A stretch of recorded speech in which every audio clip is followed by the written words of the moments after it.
What's going on, everyone? Jeremy here from The Quartering. Happy Friday. I hope you're having a wonderful, wonderful completion to what it was probably a short week for most of you. Although for many of us, we work Saturday and Sunday too, so I guess whatever. But last night, there was a lot going on Twitter, and I'm trying to give you all a bit of break from the Star Wars. What is going on? So my first video of the day was about a bit of a new Marvel show that features two woke superheroes. I hope you'll check that out. And right now I'm going to look at what was probably the most epic BTFOing on Twitter that I've seen in a long time. Now, some things happened last night that I'm going to talk about over on Midwestly. And by the way, I'll leave in the pinned comment where I usually beg you guys to like the video and leave a comment and share it, which I do really appreciate. I'll leave a link to Midwestly. That's a channel where I cover more like spicy topics or more heavy topics. I try to keep this one light. People can have a laugh and enjoy. Probably won't be any memes in that video either, but we all know, if you don't know, well, some things happened last night. Some pew-pews happened, and what appears to me as a very bad man is gone. Whether or not I agree with it, I haven't explored all the details yet. That's what Midwestly's for. But the same people who had this country on lockdown over the Joker movie have now declared that, obviously, without a doubt, WW3 is going to happen. Now, of course it isn't. Let's all just relax. But it had 3 of the top 6 or 7 trending spots last night. And one of the most hilarious takes came from Rose McGowan. If you don't know who Rose McGowan is, well, she was in Charmed and a bunch of other movies I guarantee you probably didn't see. Why most people know her now in her 40s is her pivotal part in the Hollywood grift that was the pound sign Me Too. All right.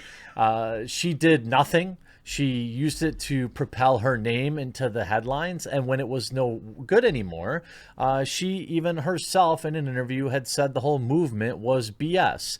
Her good friend, who was also a piece of garbage, Asia Argento, in my opinion, the same woman that mistreated Anthony Bourdain so poorly that it led him to self-delete. The same woman that took pictures with a 16 or 17-year-old boy in a hotel, who abused her position of power, but also used that same movement to gain notoriety. Ultimately, it blew up in her face, which was hilarious.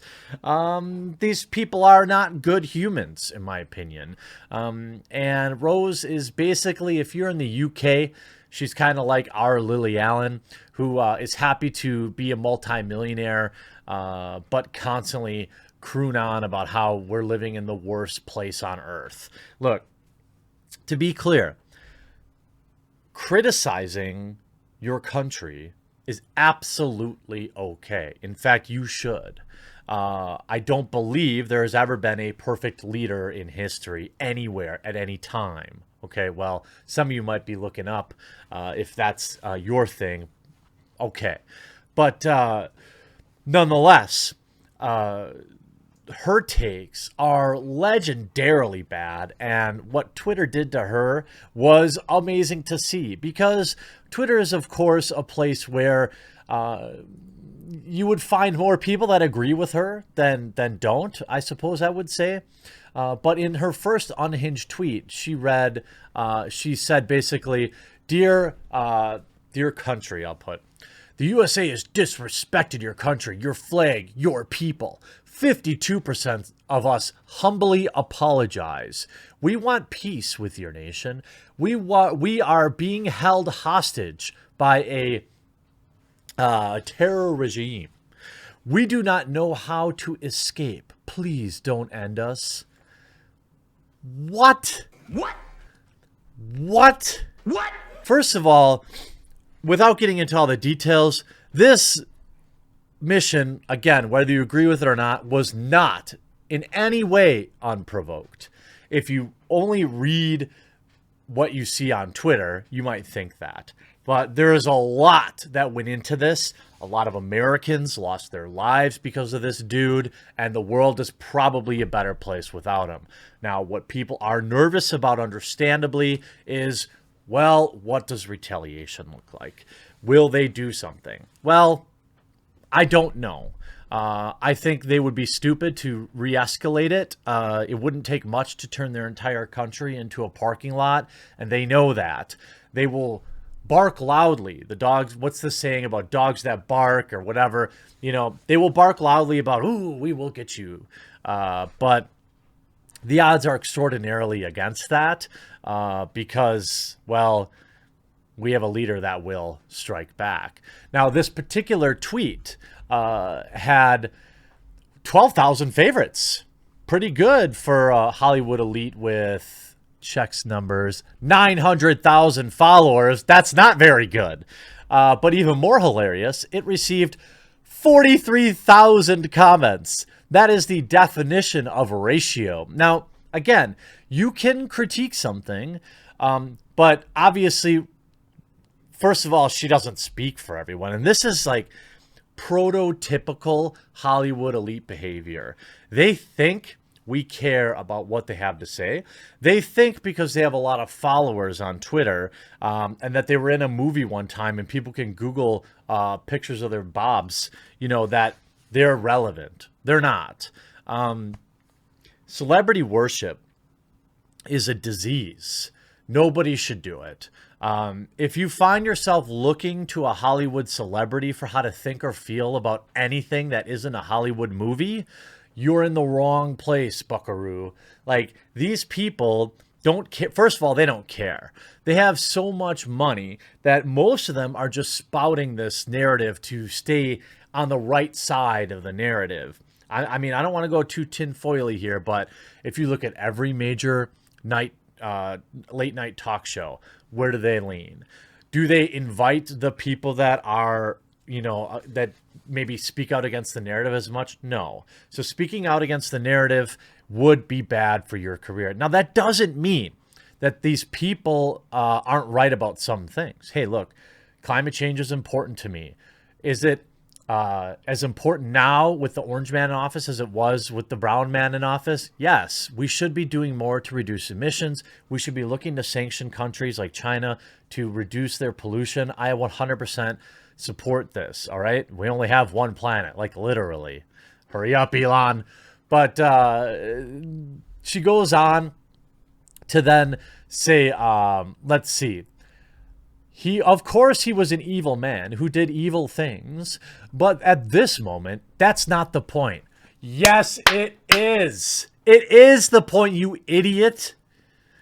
The U.S. is morally corrupt and acts illegally. It's only logical to appear to their pride by apologizing. And then she goes on to say, I'm taking one for the team. No, you aren't. You don't represent us. At least I can say unequivocally, you do not represent me. You don't represent my wife because she had a good laugh at you last night as well. So just stick to your B movies that no one will see. I mean, you see this person, and then she puts out a tweet that makes like no sense at all. She put, I'm a registered Republican in California. I loathe the Clintons. I hate Trump. I will not vote Republican, but I cannot vote Democrat. I'd rather know what evil I'm getting, so I'll go Republican. This is about WW3, so none of that stuff matters anyway. Are you high? Stay off the weed. I mean, I don't know what else to tell you, Rose. You are an idiot. And why do I care about Rose McGowan's opinion as much, maybe a little bit more than your average vapid Hollywood celebrity? It's because of all the damage she did to men's reputations worldwide. And you can see, you know, according to Fox, you have Rose McGowan and John Cusack bashing and slam Trump. You have Cusack saying, Trump is in full Fash 101 mode. Lie, steal until there's nothing left and start a war. He's so idiotic he doesn't even know that he just attacked Iran and that it's not like anywhere else. Again, these people are ignoring everything that happened before today because it doesn't fit their narrative. This type of thing happens under every leader. And I'm not saying if I agree or disagree with it. In this case, I'm leaning towards it was probably worth sending a message.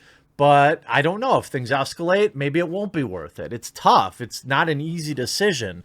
But certainly Rose McGowan's takes are hilarious. Of course, they did, this was a moment that I'm not happy with because, I don't want any more young men and women leaving this country to go overseas anywhere else. I'd rather they stay here. But hopefully they have done all the calculations and they know what they were doing. That's all you can hope for. I think it's totally fine to criticize the actions of somebody that is in power, whether you voted for them or you don't. In fact, it's probably more important that you look with a critical eye at the moves that the people you did support, because I don't think just blindly supporting and subscribing to one particular side of the aisle is good for anybody. I think that more variety in our leadership would be far superior, and just too many people vote the party line, and then they feel like they need to blindly defend everything someone does. That's not healthy. That's not going to lead to a better country. And it's also not, you have this morning the move to whatever trends after many tell Rose McGowan to leave America after she apologizes on Twitter. I don't think criticizing people people that criticize your country from within, I don't think it's a right response to say, well, why don't you get out? Hey, if you don't like America, then you can get out. I think you should criticize. I mean, I think I am doing the same thing by criticizing her horribly, horribly bad take.